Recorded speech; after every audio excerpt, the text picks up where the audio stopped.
आपको अंदाज़ा था 2018 से पहले कि ये जमात अब गवर्नमेंट में आएगी और इमरान खान वज़ीर-ए-आज़म बनेंगे? मतलब लोगों ने कहना तो शुरू कर दिया था, लेकिन आपके अपने अंदर क्या चल रहा था? सोच क्या आ रही थी या आसार क्या बता रहे थे? मैंने किसी एक मीटिंग के ख़त्म होने के बाद हुँ, कुछ रहनुमाओं को गुफ्तगू करते हुए सुना।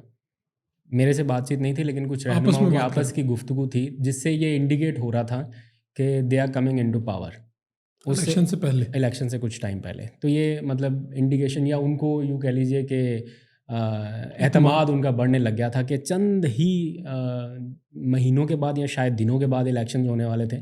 तो उनको ये था कि हम पावर में आ रहे हैं। तो बड़े पुरएतमाद तरीके से पीटीआई इलेक्शन में गई थी। और फिर जब इलेक्शन की रात रिज़ल्ट्स आ रहे थे, तो उनको कवर करना भी एक बिल्कुल डिफरेंट एक्सपीरियंस था, बल्कि कहाँ थे थ्रू आप? आउट। मैं इस्लामाबाद में था, G6 में।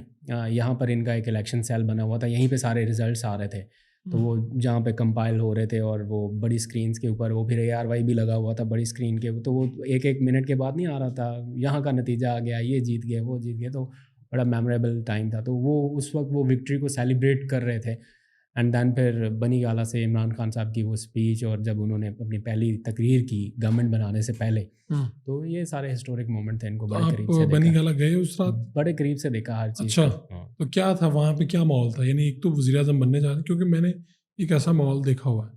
तो मैं एग्ज़ैक्टली उस रात क्या हो रहा था, जब रिज़ल्ट्स आ रहे थे और फिर डेफ़िनेटली सबको पता था इमरान खान वज़ीर-ए-आज़म बन इमरान खान जाएँगे। साहब बाहर थे अपने लॉन में, हुँ, तैयारियाँ शैयारियाँ चल रही थी उनके खिताब की, और अंदर स्क्रीन्स लगी हुई थी, बड़ी-बड़ी स्क्रीन्स उन्होंने लॉन में भी बल्कि लगा रखी थी, सारे चैनल्स चल रहे थे, और वो एक-एक चीज़ को देख रहे थे कि कहाँ से कौन-सा रिज़ल्ट आ रहा है। तो वो इमरान खान साहब को भी टाइम से पहले ये आइडिया था, कि हो वो गया था वज़ीर-ए-आज़म कि हैं। वो विन कर गए हैं। मतलब हुँ, मेजॉरिटी अब उनके पास आ गई है, सादा अक्सरियत जो उनको चाहिए उसके करीब-करीब तक वो पहुँच गए। बाकी फिर इत्तेहादियों को साथ मिलाना एंड ऑल दैट सारा प्रोसेस इस तरह से करना था। फिर वो तकरीर वाला सारा सिलसिला शुरू हुआ, बड़े देर तक, रात देर तक चलता रहा, और फिर इंडिया वहाँ के पे प्राइम मिनिस्टर को उन्होंने, कौन-कौन लोग थे वहाँ पे?